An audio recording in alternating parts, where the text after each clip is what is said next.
Sore Medan, kembali di program kita rutin setiap sore ya. Pada sore hari ini tepat di jam 5 ya, sedikit lebih.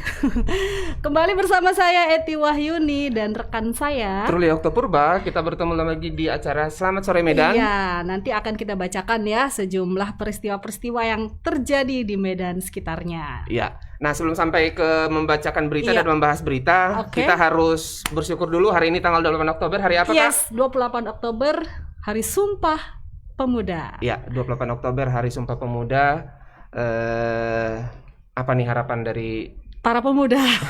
Tapi kebanyakan yang merayakan orang-orang tua barangkali ya. Ya, mereka orang tua yang merasa muda. Merasa berjiwa muda. Yang penting spirit anak muda harus terus bergema di dalam jiwa kita ya, supaya kita semakin hari semakin berkreasi, beraktivitas yang positif dan tentu saja untuk berkontribusi terhadap negara Republik Indonesia. Amin. Waduh, itu kalau udah bicara luar biasa sekali nasionalisme ya, jadi semangat. Makanya saya pakai jilbab merah Truly. Oke. Sejalan dengan semangat Sumpah Pemuda. Ya, baik nih. Kak, di 3 hari menjelang November nih, gimana peristiwa kita sekarang yang sudah terdeteksi oleh tim Selamat Sore Medan kita? Berita-berita apa aja, Kak? Iya, Tribuners, kita ada 3 berita unggulan dan nanti ya di ujung kita akan terhubung dengan reporter kita yang di Palembang terkait dengan Liga apa namanya? Liga 2. Liga 2 pertandingan nanti malam ya antara PSMS. Jadi tetap update ya di Tribun Medan. Dan untuk mengawali kita akan bacakan berita yang pertama ini tentang pungutan liar. Iya, lagi-lagi ya. Sesuatu yang mungkin sudah lazim terjadi, tetapi ya kalau di Medan. Di Medan dan daerah lain barangkali ya. Iya. Tapi di Medan kayaknya parah sekali memang pungutannya ya. Mungkin kalau nggak ada pungutan sehari kayaknya bukan Medan. Dan sesuai dengan acara kita Selamat Sore Medan, ini lagi-lagi di Medan. Ini warga kota Medan mengeluhkan pungutan liar yang ada di areal Kesawan, kota Medan. Pungli ini sempat terekam dalam video dan viral di media sosial. Jadi nanti akan kita tayangkan videonya ya, Truly. Ini ada sedikit digambarkan tentang seorang pria yang mengatakan sedang terjadi pungli di kawasan Kesawan. Iya, potongan video kayaknya Kak. Iya, ini nanti akan kita tonton videonya. Ini ada percakapan juga antara pria yang merekam video dan ada juga orang lain yang menjawab. Siap. Jadi sejumlah anak muda ini di Kesawan. Di Kesawan Square ya. Sejumlah anak muda sedang nongkrong di sepanjang Kesawan malam ya, sekitar jam 11. Ini sebetulnya apakah masih bisa? Iya, jam 11 malam nongkrong di Kesawan. Ini situasi pandemi mungkin jadi catatan juga ini ya. Kemudian lumayan nih ya, dia minta satu motor itu 5.000 dan uang kebersihan 10.000. Iya. Luar biasa ya, untuk sepeda motor ya, satu motor 5.000 dan uang kebersihan 10.000. Nah, sejak kapan pula ya uang parkir itu satu paket dengan uang kebersihan? Iya. Dan saya tadi dapat informasi ternyata parkir progresif itu tidak berlaku untuk sepeda motor. Nah, ini tema yang berbeda. Beda ya, nantilah kita bahas itu. Nanti kita bahas lebih lanjut. Tapi ini ya, kita nanti akan saksikan videonya. Ini tapi sempat si pemuda tuh sempat melakukan perlawanan ini ya. Iya. Oke, mungkin kita bisa langsung saja ya saksikan videonya dan nanti kita akan terhubung dengan reporter di lapangan. Oke, silakan. Warga Kota Medan mengeluhkan adanya pungutan liar yang ada di area Kesawan, Kota Medan, Kamis 28 Oktober 2021. Adapun video terkait pungutan liar itu viral di media sosial berdurasi 43 detik. Isi video itu terdengar seorang pria mengatakan sedang terjadi pungli di daerah Kesawan. Tampak pria berbaju hijau terang sedang berkomunikasi dengan beberapa anak muda yang sedang nongkrong. Dalam video itu ada juga pembicaraan antara yang merekam video dengan pria yang dimintai uang. Berdasarkan penelusuran Tribun Medan, yang merekam video memiliki akun sosial bernama Yusuf Avicenna. Yusuf menceritakan awalnya sejumlah anak muda nongkrong di sepanjang Kesawan pada Rabu 27 Oktober 2021 malam sekitar pukul 23 waktu Indonesia Barat. Tiba-tiba datang preman meminta uang parkir. Satu sepeda motor harga parkir menjadi Rp5.000 dan uang kebersihan sebesar Rp10.000. Dia mengungkapkan kejadian tersebut bukan hanya ada di Kesawan tetapi juga di Lapangan Merdeka. Yusuf juga mengakui dimintai uang dengan orang yang serupa namun ditolaknya. Ia melawan sehingga preman itu berpindah Dipungli, tempat 20.000. dan mencari korban lainnya. Setelah melancarkan aksi itu, preman 20.000. tersebut pun tampak mengarah ke sebuah gang menuju jalan masjid. Terkait dengan kejadian tersebut, sampai saat ini Tribun Medan masih berusaha menghubungi Polsek Medan Baru terkait tindakan hukum apa yang akan dilakukan ke depan. Tengok nih guys. Malakan Pungli. Pungli di daerah apa nih? Di daerah Kesawan. Pungli ya bang. Minta uang parkir ya bang. Pungli ya. Pungli. Berapa kalian diminta parkirnya? 20 bang. 20.000. 20 bang.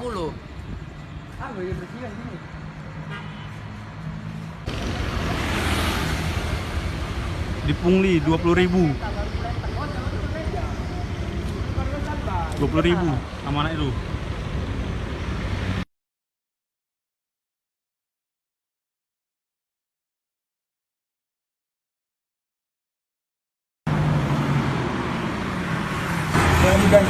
Tengok nih guys. Malakan Iya, itu tadi videonya ya. Cukup jelas tadi keterangannya dari narasinya. Ada sekelompok anak muda dimintai uang alias pungutan liar. Baik, Truli. Tapi kayaknya memang gini ya, sebelum kita terhubung ke reporter kita ini, tapi kayaknya semakin sering diviralkan kok malah makin banyak yang ini ya. Sepertinya viral-viral ini Nggak nggak memberi membuat efek jerah. jerah ya. Iya. Tetap saja hampir setiap hari ya kita menyaksikan video-video sejenis itu. Baik, kita akan berhubungan dengan reporter kita di lapangan. Ada Freddy Santoso.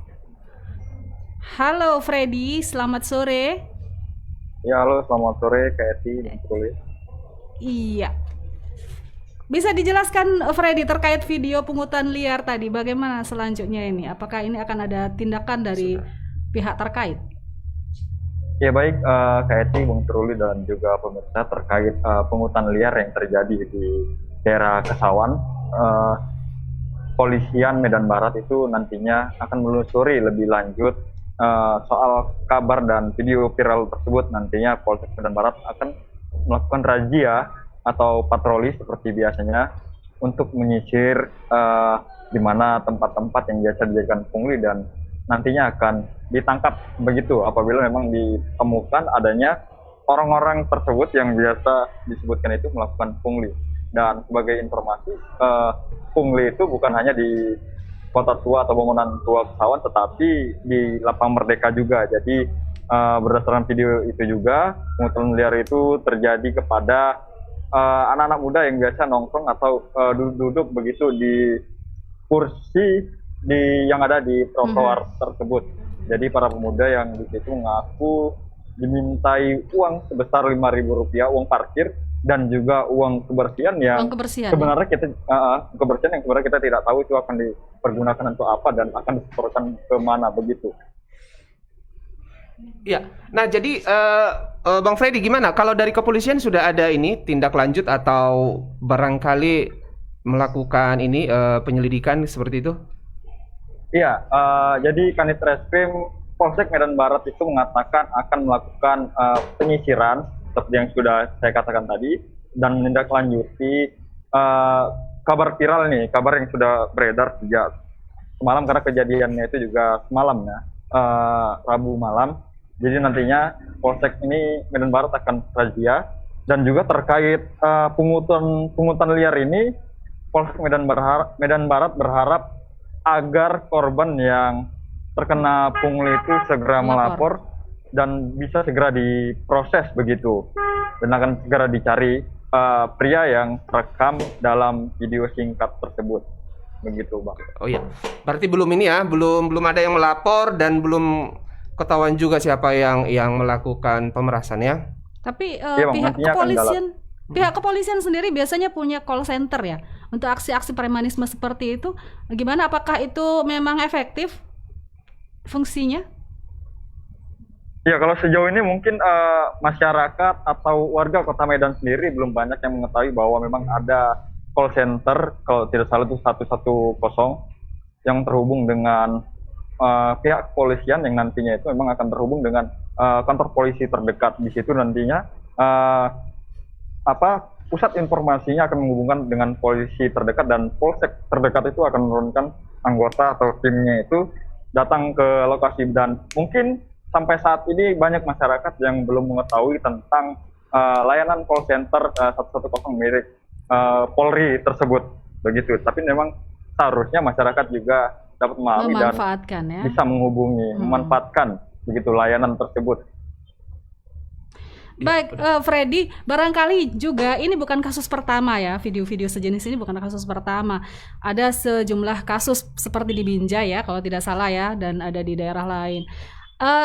Pertanyaannya mungkin begini, Freddy, ke pihak kepolisian. Apakah selama ini pihak kepolisian tindakan yang dilakukan belum menimbulkan efek jera, sehingga aksi-aksi serupa terus terjadi seperti itu? Gimana? Nanti mungkin bisa titip pertanyaan seperti itu ya, Freddy? Iya, ya.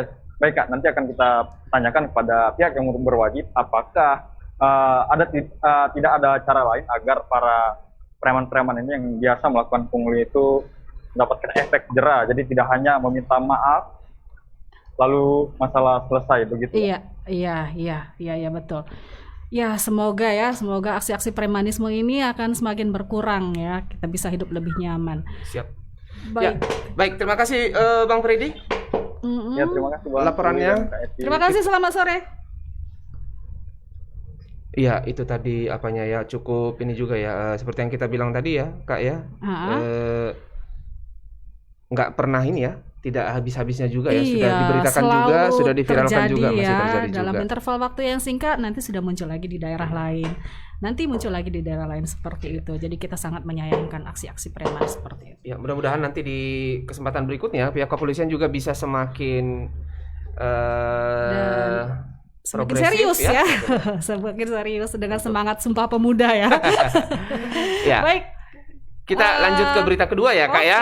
Oke, berita kedua ini adalah kasus kekerasan juga ya, penikaman yaitu seorang pedagang sayur yaitu Budi Alan menjadi korban penikaman dan malah dia dijadikan tersangka oleh polisi ya. Ini ada lagi kasus lagi yang mirip-mirip dengan premanisme juga yang di pasar kemarin di Percut ya. Padahal menurut Budi dia dianiaya dan ditikami oleh 3 orang pria di Pasar Pringgan, Kecamatan Medan Baru, Senin ya. Bulan apa ya? Tetangga kita ya. Iya. Budi mengatakan kejadian penikaman bermula saat dirinya hendak berdagang sayur di Pasar Pringgan. Ketika itu Budi yang merupakan warga dusun 1 desa Tambunan Sibolangit didatangi preman untuk meminta uang. Namun Budi tak memberikan uang yang diminta. Saat akan meninggalkan lokasi, Budi malah dianiaya. Ia yang tidak terima mobilnya dipukul oleh pelaku langsung turun dan menegur pelaku. Cekcok pun terjadi antara Budi dan preman tersebut ya. Jadi ini modusnya hampir mirip dengan tadi peristiwa tadi. Hanya saja ini dengan kekerasan. Kayaknya kita coba ini langsung kita terhubung ke reporter Tribun Medan Alfiansyah yang sudah berada di lapangan ya. Halo, selamat sore Alfiansyah, Bang Alfiansyah. Halo Bang Alfiansyah, suaranya belum kedengaran. Alfiansyah. Halo, Bang Truli. Ya, oke, silakan Bang. Ini kita cukup menarik dan mirip-mirip dengan yang pedagang pasar Gambir kemarin ya, kalau nggak salah ini ya. Nah, ini bahkan baru ketahuan nih bulan Agustus, sekarang ke bulan Oktober ya. Gimana nih Bang Alfiansyah? Bagaimana ini? Apakah dia sudah melapor kembali atau barangkali udah pernah melapor gitu? Kronologisnya barangkali bisa diceritakan. Sudah bagaimana ini kasusnya sekarang? Ya, tadi saya mencoba mewawancari korban. Korban bercerita kejadian tersebut terjadi sekitar bulan 8 lalu, di mana saat itu ia hendak berjualan di Pasar Pringgan. Pada pagi hari sekitar jam 6 tiba-tiba ada seorang oknum preman mendatangi mobil dia dan meminta sejumlah uang keamanan. Namun saat itu korban yang bernama Budi Alan ini menolak untuk memberikan sejumlah uang yang diminta oleh preman. Setelah itu lalu korban pergi meninggalkan lokasi. Namun ketika hendak pergi, preman tersebut malah memukul kaca mobil korban, namun tidak pecah. Di situ korban bertanya kenapa korban kenapa pelaku memukul mobil korban. Namun pelaku memberitahu kenapa rupanya ada pecah kaca mobilmu. Seperti itulah jawaban dari pelaku. Dan kemudian korban turun menjumpai pelaku, lalu mereka cekcok di situ di pajak Pringgan itu. Sedang cekcok terjadi, pelaku lainnya yang juga merupakan preman di situ mendatangi dan mencoba untuk memisahkan kedua belah pihak. Setelah itu teman pelaku tersebut menanyai korban kenapa ini, katanya seperti itu. Namun setelah dijelaskan, teman pelaku ini lalu pergi. Tak lama dia kembali bersama dengan seorang pelaku lainnya, datang membawa pisau lalu menikam wajah korban. Ketika itu korban melawan dan kembali ke mobil. Dia mengambil sejumlah kunci roda dan memukul para pelaku karena dia melawanlah pada saat itu. Ketika itu dia ditikam lagi oleh pelaku di bagian perut sehingga dia bersimbah darah, lalu dilarikan ke rumah sakit Bayangkara. Setelah itu dia membuat laporan kepada polisi. Setelah ada 8 kali panggilan, dia ditetapkan sebagai tersangka oleh Polsek Medan Baru. Baik, Bang. Oke. Identitas preman apakah sudah diketahui, Alfi? Ya, identitas pelaku sendiri korban tidak mengenali karena katanya preman di situ sering meminta jatah kepada para pedagang. Jadi terus ya. Jadi ini sekarang bagaimana kondisi korban nih? Masih di rumah sakit atau bagaimana? Ya, kebetulan tadi korban mengungkapkan kondisi dia saat ini masih mengalami sakit bekas operasi di bagian perut dan masih terbaring di rumahnya. Gitu ya. Ini peristiwa Agustus ya? Iya, Agustus. Jadi kalau dari kepolisian sendiri, satu pertanyaan lagi nih, Bang Alfi, dari kepolisian seperti apa nih?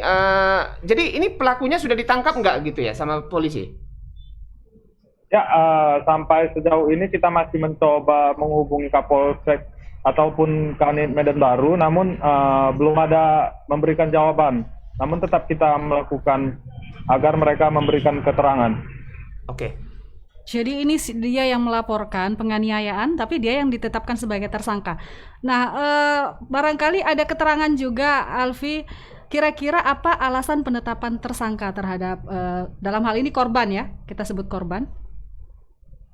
Ya, menurut keterangan korban tadi, katanya dia ditetapkan tersangka karena melawan pada saat ditikam oleh para pelaku ini.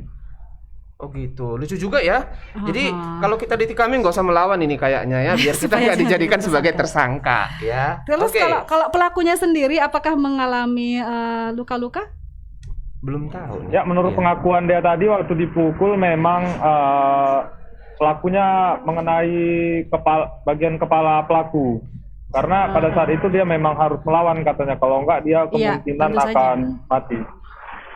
Baik, kita akan tunggu respon ya dari pihak kepolisian. Semoga nantinya ini bisa berlaku adil ya, baik bagi korban maupun pelaku. Terima kasih Alfi laporannya. Baik, terima kasih Bang Alfi, selamat bertugas kembali Bang. Ya, itu tadi ya cukup ya prihatin juga kita ya, saya sampai garut-garut kepala nih memikirkan kasusnya ya. Cuman ini mungkin ya terus kita masih keterangan dari satu pihak ya, dari kepolisian. Jadi, juga belum ada. Ya, kita tunggu laporan dari kepolisian nanti ya, mudah-mudahan didapat hasil yang adil dan untuk kedua belah pihak ya. Baik, kita lanjut ke berita ketiga Kak, silakan Kak. Ini kita break dulu ya. Kita akan bacakan berita selanjutnya, tetap di Selamat Sore Medan.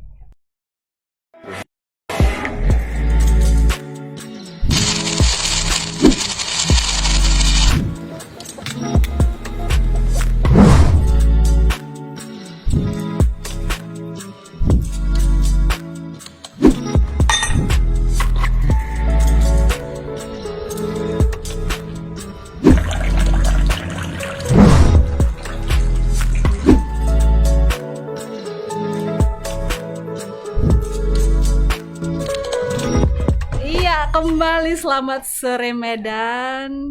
Ya. Tribuners, kita akan membacakan berita ketiga ya. Seorang siswi kelas 3 SMA di Kota Medan menjadi korban pemerkosaan oleh pacar dari ibu kandungnya sendiri. Ya? Saya harus tarik nafas dalam-dalam untuk membacakan berita ini. Kasihan sekali ini ya, anak remaja. Ayah dari korban yang berinisial AS ini yang telah membuat laporan ke Polrestabes Medan kepada terlapor yang berinisial AM. Selasa ya kemarin ini AS, maaf ini Lukman Sulaiman ya. Lukman Sulaiman sebagai pendamping hukum menjelaskan ayah dan ibu kandung korban telah pisah rumah. Korban pun sering tinggal di rumah kontrakan ibunya di Kecamatan Medan Polonia. Iya. Ini Lukman bercerita kejadian pemerkosaan itu bermula dilakukan pacar ibunya pada 2 Agustus 2021, sekitar 3 bulan lalu barangkali ya, di rumah kontrakan korban. Kejadian itu bermula pada saat ibu korban pergi bekerja. Lantaran ibu dan pelaku berpacaran, jadi pelaku aman untuk masuk ke rumah, sebutnya. Lalu AM pun masuk ke dalam kontrakan ibu korban dan melihat AS sedang tertidur lelap di kamar. Korban sempat melawan ketika AM melakukan aksi, namun perbuatannya sia-sia karena tubuh pelaku yang berbadan besar. Ya, ini lebih parah lagi, kejadian ini bukan hanya sekali, tetapi 2 kali terjadi ya. Yang kedua ini terjadi di tanggal 20 Agustus. Nah, lebih parahnya lagi, ibu korban ternyata mengetahui kejadian pemerkosaan ini. Sayangnya, dia tidak melaporkan dan menyuruh pelaku membelikan korban HP iPhone. Aduh, sedih sekali ini. Ini ada videonya ya. Kita akan tayangkan videonya, Tribuners. Kita saksikan dulu videonya.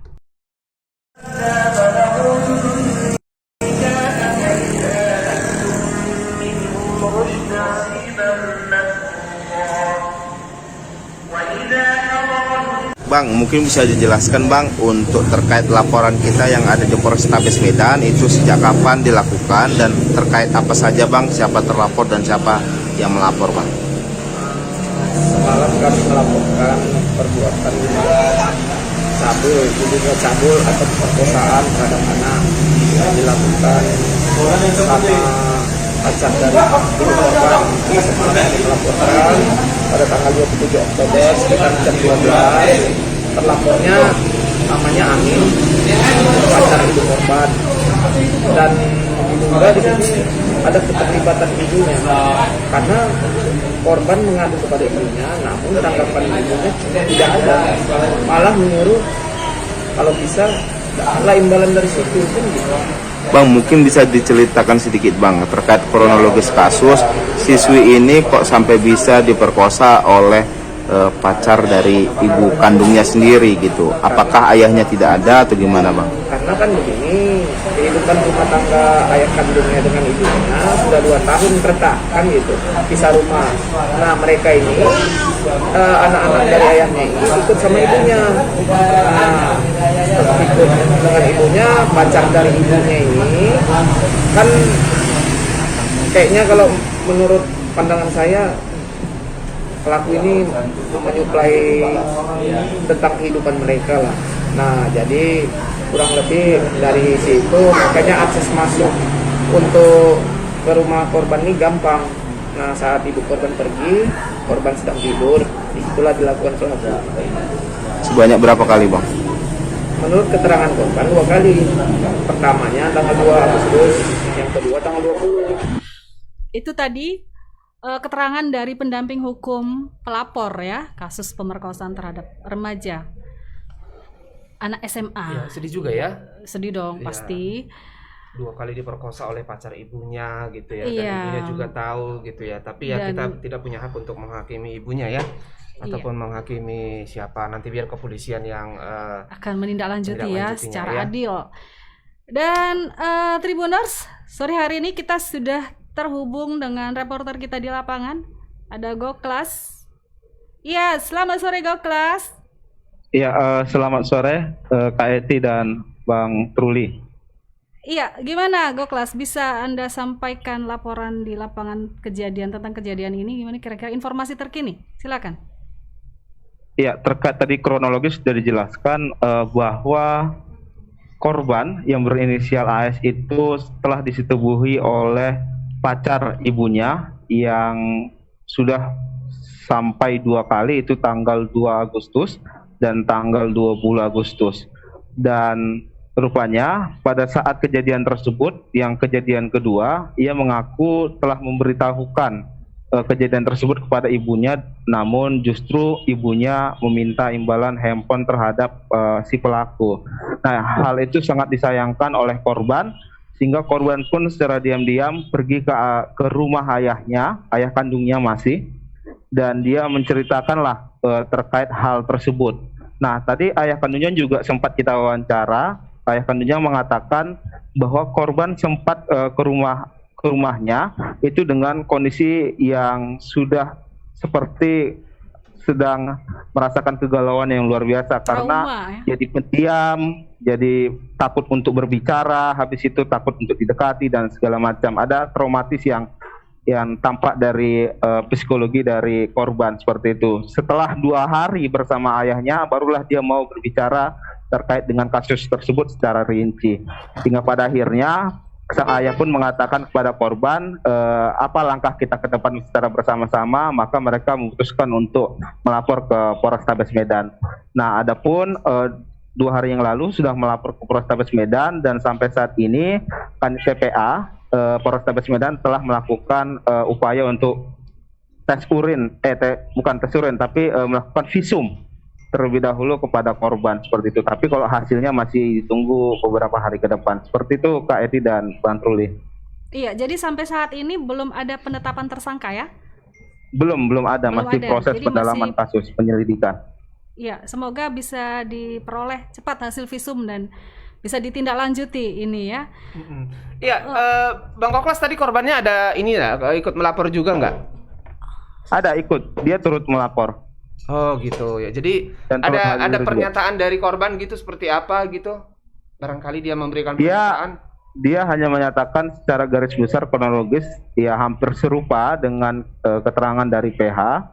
Namun dia mengatakan memang kalau dari segi ancaman itu tidak terlalu ada, karena pada saat terjadi kejadian tidak senonoh itu lebih kepada kontak fisik yang dimana ada pemaksaan, tapi kalau untuk pengancaman tidak ada. Namun sempat dikatakan oleh si pelaku bahwa si korban ini semacam wanita yang bisa disetubuhinya ke depannya, seperti itulah bahasa halusnya. Kemudian ibu korban sendiri apakah ada sempat dihubungi, Goklas? Belum, kita masih belum bisa dapat menghubungi ibu korban, karena memang untuk sampai saat ini dikatakan dari pihak ayah informasi terkait ini jangan terlalu sampai kepada ibu korban, karena takutnya nanti tersangka langsung melarikan diri sebelum polisi membekuknya, seperti itu. Goklas, kemudian untuk korban sendiri, apakah ada pendampingan untuk menghilangkan traumatik dari peristiwa yang dialaminya? Nah, untuk sampai saat ini untuk sampai ke dokter belum ataupun ke psikiater itu belum ada, tapi dari penuturan ayahnya ia menceritakan dalam beberapa hari terakhir setelah si korban ini sudah menceritakan secara keseluruhan terkait apa yang dialaminya, kondisi psikologinya sudah mulai membaik. Jadi yang sebelumnya pemurung, sebelumnya pendiam, sekarang sudah berangsur membaik, karena sekarang pun korban sudah tinggal bersama ayahnya dan tidak lagi diperkenankan untuk balik ke rumah kontrakan bersama ibunya. Nah, memang kata ayahnya tadi juga korban ini sudah cukup takut untuk kembali ke kontrakan, semacam ada traumatik lah seperti itu, terbayang terkait dengan kejadian yang menimpanya, seperti itu Kak Eti dan Bang Tuli. Untuk ini sendiri, hasil visum sendiri dari keterangan kepolisian kira-kira berapa hari ke depan bisa diketahui? Biasanya itu sampai 2 minggu ke depan, itu baru nanti hasil visum akan dikeluarkan dari pihak rumah sakit yang bekerja sama dengan Kanit PPA. Berarti 2 minggu ya? Oke. Ya.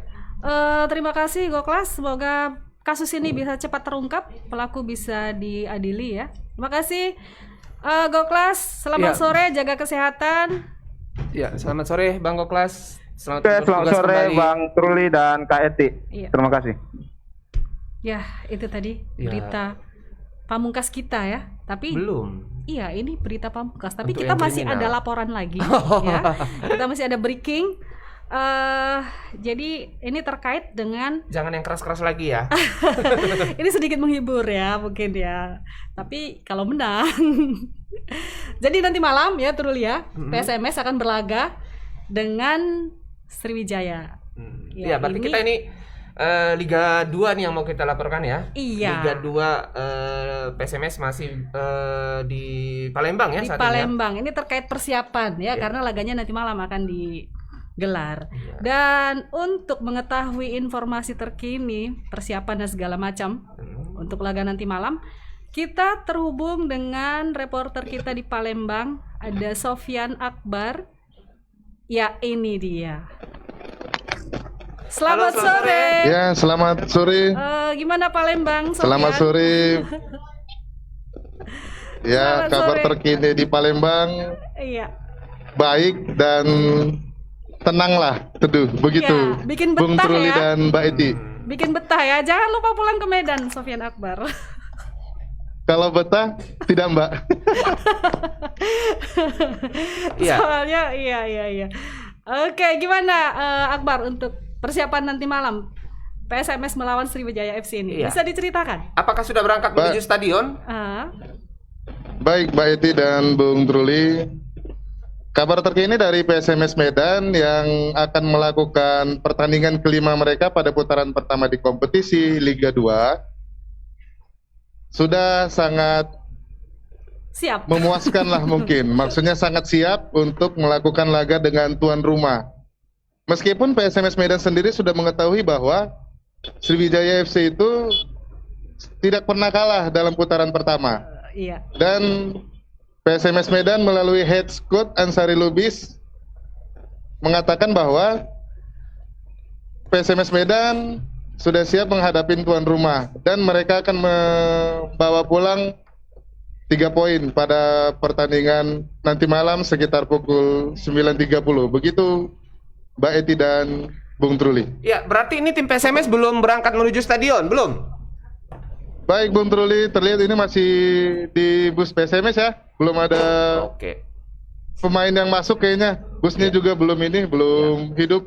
Mungkin masih prepare. Iya. Begitu Bung Truli. Iya, gimana nanti untuk PSMS nanti malam ini, apa bermain dengan kekuatan penuh? Ada yang tidak diturunkan oleh pelatih? Baik, Bung Truli, untuk starting 11 dari PSMS Medan sendiri sepertinya head coach Ansari Lubis sudah memikirkan ya untuk menghadapi Sriwijaya FC, karena pria yang akrab di Sapauwa ini juga menyatakan bahwa anak asuhnya akan siap melakoni laga putaran pertama, laga terakhir mereka. Begitu Bung Truli. Oke. Nah, ini kan pertandingan terakhir nih ya di putaran pertama. Nanti kan akan mengikuti putaran kedua di Pekanbaru. Putaran kedua di Pekanbaru. Berarti PSMS nggak jadi tuan rumah ya? Putaran kedua di Pekanbaru. Berarti PSMS nggak jadi tuan rumah? Siap. Kalau misalnya untuk putaran kedua PSMS Medan tidak menjadi tuan rumah. Karena kemarin melalui Sekretaris Umum PT LIB dan PSSI telah menunjukkan bahwa tuan rumah untuk putaran kedua untuk kompetisi Liga 2 berada di Pekanbaru. Oke, di mana baik. tuan rumahnya PSPS Riau. Begitu Iya. Bung Truli. Jadi nanti bagaimana ini, kapan putaran kedua? Mulai kapan berlangsung putaran kedua? Baik Bung Truli, putaran kedua berlangsung 4 November di Pekanbaru, dan untuk PSMS sendiri akan melakukan laga perdana di putaran kedua tanggal 6 November. Begitu Bung Truli. Oke, jadi masih ke Medan dulu atau ke Pekanbaru atau ke mana dulu nih tim PSMS? Siapa tahu mau pergi lagi ke tempat lain dulu, jalan-jalan atau bagaimana? Baik Bung Truli, menurut informasi yang kita terima di lapangan, skuad Ayam Kinantan akan langsung menuju ke Pekanbaru pada Jumat besok, dan kurang lebih sekitar setelah selesai sholat Jumat. Begitu informasinya Bung Truli. Oke, ya artinya jadi sekarang yang pertanyaan terakhir nih, Bang Akbar nih. Sekarang seandainya nih dapat 3 poin ya, ini terdongkrak ke posisi berapa nih PSMS nanti? Perkiraan, dan yang lain kalah nih. Baik Bung Truli, untuk putaran pertama dan laga kelima mereka di putaran pertama, apabila PSMS Medan bisa meraih poin penuh yaitu 3 poin, maka PSMS Medan akan setara dengan PSPS Riau, karena PSPS Riau kemarin saat laga sama Babel United itu skornya imbang sama kosong, begitu Bung Truli. Iya. Jadi posisi PSMS Medan poinnya ada 8 apabila malam ini PSMS Medan bisa menang melawan Sriwijaya, begitu Bung Truli. Oke, mungkin. Ya, itu dia ya, cukup rawan juga ya ini ya posisi PSMS ya. Iya, mudah-mudahan kita berharap nanti PSMS Medan bisa meraih kemenangan ya di laga terakhir ini, dan di putaran kedua nanti PSMS Medan juga bisa merap semua kemenangan, dengan demikian akhirnya PSMS Medan menjadi juara. Mudah-mudahan ya. Salam untuk Ayam Kinantan ya. Semoga berjaya di pertandingan nanti malam. Ya, terima kasih Bang Akbar. Selamat bertugas kembali, jaga kesehatan dan selamat Hari Sumpah Pemuda. Selamat bertugas. Iya. Ya, Tribuners, saya Akbar melaporkan dari Palembang. Selamat sore, salam olahraga. Ya. Jangan lupa pulang ke Medan ya, Akbar. Ya. Siap, Mbak Iti. Oke, itu dia tadi Kak, kita sudah menampilkan 4 berita ya. Iya. Breaking kita terakhir tadi dari Palembang untuk persiapan nanti malam ya.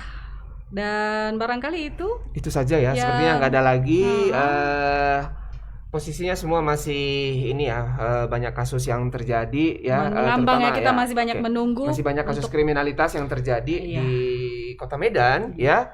Tapi ya tentu saja nggak hanya kriminal ya, masih banyak lagi informasi lain yang tentu saja akan kita tampilkan di tayangan berikutnya ya, di besok. Oke. Baik, itu dulu Tribuners. Selamat sore Medan, edisi hari Kamis tanggal 28 Oktober 2021. Tetap jaga kesehatan. Jangan lupa gunakan masker, hand sanitizer, dan cuci tangan dengan sabun. Ya. Saya Eti Wahyuni pamit. Dan saya Truli Oktopurba. Sampai jumpa di lain kesempatan.